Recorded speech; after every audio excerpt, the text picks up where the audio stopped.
हम 48 में स्थिति पलट सकते थे, यूएन नहीं गए होते तो पीओके नहीं बना होता।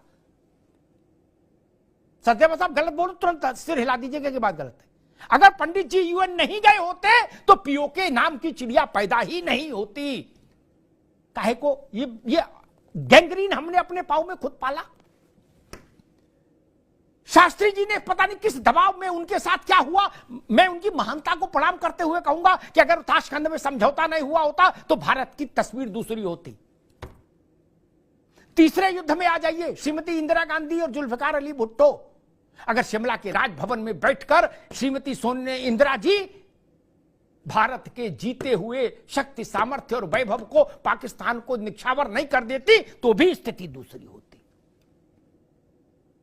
हमने जो जीता सब गंवा दिया।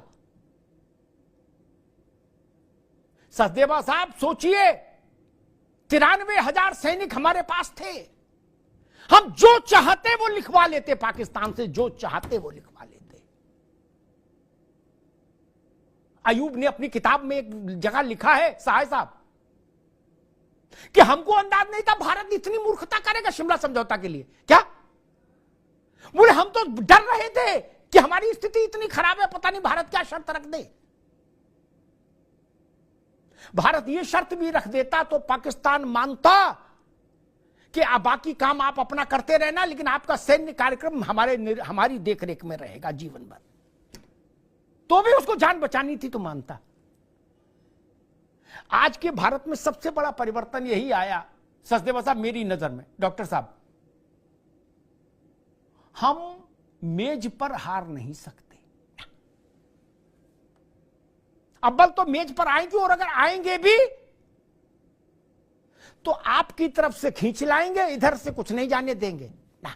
हमें कबूतर का शौक ही नहीं कि सफेद कबूतर उड़ाने समझौते से हटके। हमें उड़ाने नहीं कबूतर जी, अपने घर रखो कबूतर। ये कबूतरों के चलते तो नुकसान हुआ।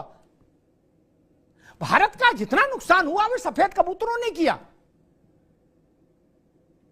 इसीलिए समझदार लोग, घर साहब हमने पाए, इसीलिए समझदार लोग कबूतरों के लिए जाल लगवाते हैं अब, ताकि कबूतर ना आ पाए। पता लगे ये ग्रे कबूतर के साथ सफेद भी आ गए और फिर बवाल हो ना, नेट लगवा दिया भारत ने।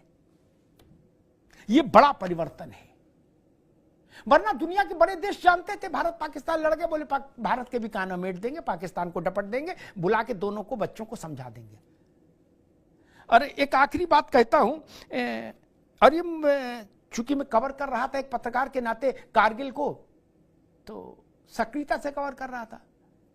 आखिरी समय में सचदेवा साहब नवाज शरीफ ओवल ऑफिस में जाके बिल्कुल लेट गए क्लिंटन के सामने, बोले हम आपके पैर नहीं छोड़ेंगे, आपको मेरी कसम, हमारी जान बचाओ। तो भाई क्लिंटन ने कहा मैं अकेले क्या कर सकता हूं तुम्हारा भला। बोलो ना भाई साहब हम जाएंगे नहीं, अब प्राण दे देंगे टाइप का। तो अपना दुखला रोया। क्लिंटन ने अटल जी को कहा कि भाई आप भी आ जाओ, ये आया हुआ है नवाज शरीफ, यहीं बैठ के फरियाल ले। फरियाना समझ सदैव साहब भारत का लोक भाषा का शब्द है, निस्तारित कर ले, यहीं बैठ के निपटा ले। अटल जी ने कहा, अरे मैं इन्वर्टेड कॉमा में कह रहा कोट अपनी जिम्मेदारी से, चूंकि मैं हॉर्सेस माउथ भी सुनता था उस वक्त चीजें।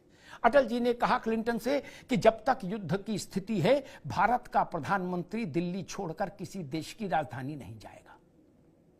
ये भारत के सम्मान का प्रश्न है, मैं नहीं आ पाऊंगा। भारत में पहला साहस तब आया था कि जिसने अमेरिका के राष्ट्रपति को कह दिया कि हम आपके बुलाने पर नहीं आएंगे। बहुत कम लोगों को इसकी जानकारी होगी। उनने कहा चलो हम इसी को डांट डपट करते, इसी कान खींचते पे नवाज शरीफ के। क्या फिर जो हुआ वो सबने देखा, कैसे क्या हुआ वो उसमें नहीं जा रहा, लेकिन भारत ने उतनी कमर तो सीधी की। इसीलिए मैंने जयशंकर जी के उस वक्तव्य का उदाहरण दिया कि हमको पंच नहीं चाहिए, हमको प्रवचनकार नहीं चाहिए, अपना फैसला हम करें।